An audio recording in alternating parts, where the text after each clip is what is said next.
I was not always as you see me now. That you see me now at all was not my style. It's strange to look back on a life that had no future, but it's true. Back then I lived each day like there was no tomorrow. My mistake, I goofed. I guess the joke is, to lead a truly wasted life requires a certain amount of focus. And so this summer I celebrated 29 years without a drink or drug, 24 without a smoke, 10,593 days without an answer to this disturbing question. What will I tell my grandchildren? What will they ask me down the road, perched hungrily on my knee, searching my sober face for cheap, nostalgic thrills? Grandpa, tell us about the time you paid your bills.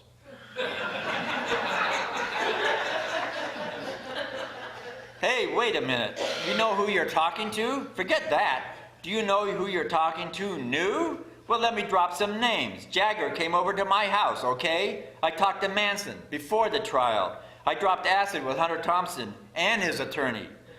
I got memories so foggy you can cut him with a knife. I did cocaine with Belushi and ate sushi with Country Joe's wife. Go ahead and laugh, you little nippers. Yeah, I wear slippers and a robe. I have the Times delivered.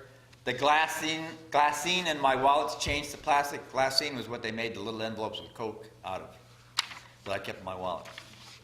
Credit cards, corporate ID, and a lifetime membership. Certainly two words new to my vocabulary, to Weight Watchers. I'm trim, I'm actually way over goal weight right now. I'm trim and tame and rebuilt for comfort. And the last time I saw Cheech and Chong, we were drinking Diet Cokes at the Polo Lounge. But let me set the record bent. I've been with Cheech and Chong before, years ago, tore down and twisted and tripping through the streets of San Francisco with my ex and Ben Fong-Torres.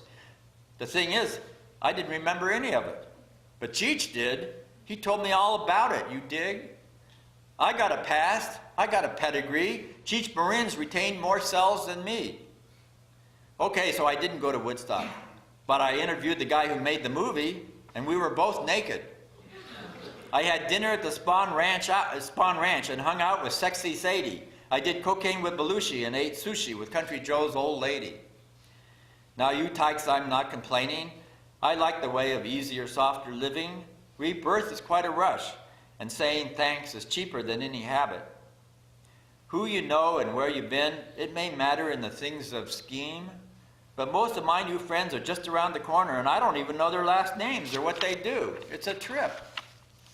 But sometimes when I'm home and dawdling and dicking around with that fantasy where you think you're all alone, I start worrying, is this what I've become? Some straight, healthy, materialistic, anally retentive old guy with really dull urine? Is this rock and roll? And then I face the music and twist, and I face the mirror and shout, I was not always as you see me now. I saw Richard Pryor in the burn ward. I told him, we would have put you on the cover, but you lived. True story.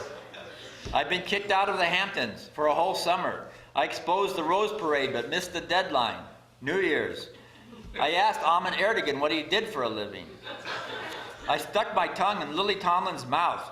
Just because I'm still living don't mean I didn't have a life. I did cocaine with Belushi and ate sushi with Country Joe's wife.